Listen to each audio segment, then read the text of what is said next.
السلام عليكم، كنتمنىكم تكونوا على خير. مرحبا بكم معايا فيديو جديد ووصفه جديده. الوصفه ديال اليوم هو واحد الكاطو ديال واحد البوفيه اللي غنشاركو معكم. شنو هي الحشو اللي درت فيه.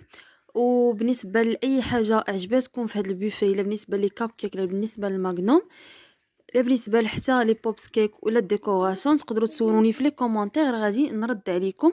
راه كنجاوب على كاع لي كومونتير. والا كنتو باغيين هاد المره نشارك معكم بزاف ديال لي بوفي، ما عليكم غير تخليو ليا لي كومونتير وغادي نزيد نشارك معكم بزاف ديال لي بوفي.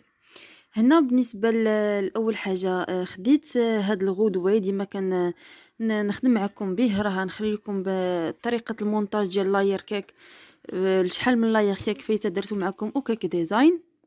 دورتو على هذاك القطعه الاولى ديال المولي كيك. هنا درت المولي كيك بالفاني، وخديت هنايا طبقه المقرمشه الاولى، حتى الكاطو درت فيه جوج طبقات مقرمشات. الاولى كانت عباره على اللوز اللي حمرته في الفران وشديتو، درتو في واحد البلاستيكه وبقيت كنضرب فيه هكا باش يتهرس ليا غير بالمدلك. فاش تهرس ليا درت عليه الكراميل بيغ صالي. كراميل بيغ صالي فايته درتو معكم، غنخليكم الوصفه ديالو في صندوق الوصف. كيف ما كتشوفوا درت طبقه منه وسرحتها مزيان هكا بواحد المعلقه اللي معوجه ليها الراس ديالها باش كتساعدني نسرح هذيك الطبقه ديال اللوز وكراميل مزيان. هنا دورت لكم باش تشوفوا هاد اللوز مع الكراميل بيغ صالي راه كيعطي واحد المذاق رائع في لي غاتو، احسن فاش كتكون كتاكل فيه وهكا كيبدا يتقرمش لك في فمك. هنا استعملت الكاناش شوكولا نوار. غنخلي لكم حتى هويا الرابط ديال الفيديو اللي كنت درتو فيه. هنا ما بغيتش يجيكم فيديو طويل، حيت صراحه بزاف من هاد الوصفات اللي درت في هاد الكاطو فايته مشاركاهم معكم، ما كاينلاش نطول عليكم الفيديو بلا فايده. الحاجه هكا اللي فايته دايرها معكم غادي نبدا نخلي لكم غير الرابط ديالها في صندوق الوصف، وانتم تدخلوا تشوفوها هكا نتفاداو الاعاده. صافي. ودرت واحد الطبقه فوق من هذاك اللوز والكراميل وسرحتها مزيان بديك المعلقه، ودرت الطبقه الثانيه ديال المولي كيك اللي غادي نسقيها. السيرو استعملت كاس ديال السكر مع 2 كيسان ديال الماء و2 ساشيات ديال الفاني. غلاو مزيان كيف ما تقدروا ديروا الحامض الا مبغيتوش ديروا الفاني. صافي كنسقي هذيك الطبقه ديالي. وكيف ما كتعرفوا المولي كيك راه ما كيتحتاجش انه يتسقى بزاف بحال لا جينواز.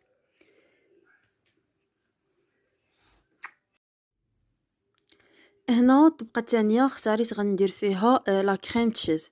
لا كريم تشيز راه فايته درتها معكم في الفيديو اللي درت معكم فيه لاير كيك، غلفت بها، درتها في الحشو وغلفت بها الكيك، كتجي رائعه في المذاق ديالها. درت هكا واحد الطبقه ديالها، ودرت واحد البودان من الجنب. هذاك البودان حيت غنخشي في الوسط ديالو هذيك لانسير ديال الفريز. راهم لا كريم تشيز ولانسير ديال الفريز كاينين بجوجهم في نفس لا فيديو. نخلي لكم الرابط ديالها في صندوق الوصف. وبالنسبه لي بودان، انا هنايا كما شفتوا درت الطبقه الاولى بلا لي بودان، والطبقه الثانيه ما درتش البودان بالغاناش ولا بكريم وبيغ، لحقاش هاد الكاطو هذا ما غيبقاش مبريزونتي ليا بزاف ديال الوقت في البوفي، وحتى ما غيمشيش ليا مسافه بعيده. الوغ مناسبه عندي في الدار غنخليه حتى لاخر لحظه، وغادي نغلفو بلا باطا سكر نحطو، وما غيبقاش محطوط بزاف في البوفي، ما يفوتش ليا واحد ساعات المكانه. بالنسبه لكم نتوما الا كنتو غادي تبيعوا، خصو يمشي لكم بلاصه بعيده ولا خصو يبقى بريزونطي بزاف في البوفيه، من الاحسن انكم ديروا لي بودان. انا راه خدامه معكم هاد الطريقه ديال المونتاج والليساج. غنخلي لكم الرابط ديالها في صندوق الوصف. راهني الفيديوهات اللي كندير معكم واضحين، وكنحاول ما امكن نشرح ونوصل لكم الفكره. عاودت غطيت على هذاك لانسيغ ديال الفريز بلا كريم تشيز وقاديتها، ودرت الطبقه الثالثه ديال المولي كيك وسقيتها. وهنا درت الطبقه المقرمشه اللي معتمده عندي وديما كنديرها معكم، اللي هي ديال الفيتين اوريو، اللوز، قرقاع، برالين، نوازيت، شوكولا اولي. وغنخلي لكم رابط ديالها حتى هي في صندوق الوصف.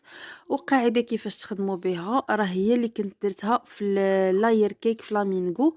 غتلقاو الرابط ديالو في صندوق الوصف. فاش غتدخلوا ليه هو اللي غتلقاو في الوصفه هاد الطريقه ديال الكروسيون اللي استعملت.